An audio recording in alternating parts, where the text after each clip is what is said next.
അല്ലല്ല, അത് അദ്ദേഹം തീരുമാനിക്കട്ടെ. അദ്ദേഹം തെരഞ്ഞെടുപ്പുമായി, ഈ നിലമ്പൂരിലെ ഉപതെരഞ്ഞെടുപ്പുമായി UDFന്റെ പ്രവർത്തനവുമായി അദ്ദേഹം സഹകരിച്ചു പോകണോ വേണ്ടയോ എന്ന് അദ്ദേഹം എടുക്കുന്ന വ്യക്തിപരമായ തീരുമാനമാണ്.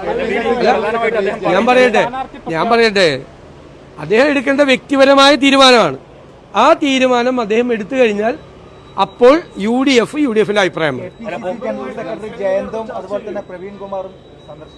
അത് അവര് വേറെ സൗഹൃദം ഞങ്ങൾ അറിഞ്ഞുകൊണ്ട് പോയത്. അദ്ദേഹം പറയുന്നത് അതായത് മുന്നണി പ്രവേശനം നടക്കുകയാണെങ്കിൽ താൻ മത്സരിക്കില്ല, അല്ലെങ്കിൽ തനിക്ക് മറച്ച് ചിന്തിക്കേണ്ടി വരും എന്നുള്ള കാര്യമാണ്. അപ്പൊ മുന്നണി പ്രവേശനം സംബന്ധിച്ച് ഒരു തീരുമാനത്തിൽ എത്തിയോ? അത് ഞങ്ങളോട് പറഞ്ഞല്ലോ. അദ്ദേഹം ഞങ്ങളോടല്ലല്ലോ അങ്ങനെ പറഞ്ഞിരിക്കുന്നത്, നിങ്ങളോടല്ല പറഞ്ഞിരിക്കുന്നത്, ഞങ്ങളോടല്ലല്ലോ ഞങ്ങളോടല്ല പറഞ്ഞിരിക്കുന്നത്. ഞാൻ വളരെ വ്യക്തമായി പറഞ്ഞത്, നിങ്ങൾ എത്ര ചുഴിഞ്ഞു ചോദിച്ചാലും ഒരു വാക്ക്, നിങ്ങൾ എത്ര ചോദ്യം ചോദിച്ചാലും ഞാൻ ഈ പറഞ്ഞതിന്റെ അപ്പുറം ഇല്ല. ഞാൻ പറഞ്ഞതിൽ വ്യക്തതയുണ്ടല്ലോ. ഈ നിലമ്പൂരിലെ ഉപതെരഞ്ഞെടുപ്പുമായി പൂർണ്ണമായി സഹകരിച്ച് പോകണമോ വേണ്ടയോ എന്ന് തീരുമാനിക്കേണ്ടത് അദ്ദേഹമാണ്.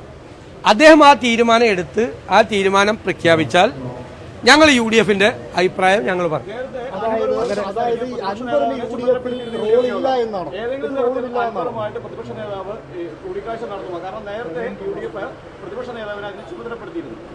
അല്ല, അതൊന്നും ഞാൻ നിങ്ങളോട് പറയേണ്ട ആവശ്യമില്ല.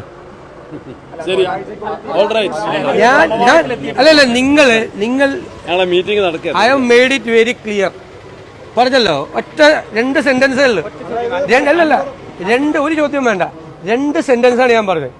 ക്ലിയർ അല്ലേ? അതിന്റെ അകത്ത് എന്തെങ്കിലും അവ്യക്തതയുണ്ടോ? അല്ലല്ല, അവ്യക്തത വല്ലതുണ്ടോ? ഒരു അവ്യക്തതയില്ലല്ലോ. 2 മലയാളത്തിലെ 2 വാചകമാണ് ഞാൻ പറഞ്ഞത്. ഒരു അവ്യക്തതയില്ല.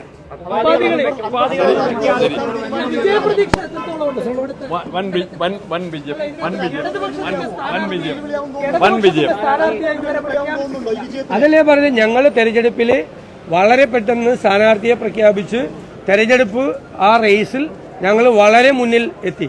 ഇതിനു മുമ്പ് തന്നെ ഞങ്ങൾ എത്തി, തെരഞ്ഞെടുപ്പ് പ്രഖ്യാപിക്കുന്നതിന് മുമ്പ് തന്നെ. ഏത് കാരണം ഞങ്ങളിവിടെ ഏകദേശം 10,000-ഓളം വോട്ടുകളാണ് ഇവിടെ മൊത്തമായി ചേർക്കപ്പെട്ടിട്ടുള്ളത്. അതിൽ 8,000-ലധികം വോട്ടുകൾ ചേർത്തത് UDF ആണ്.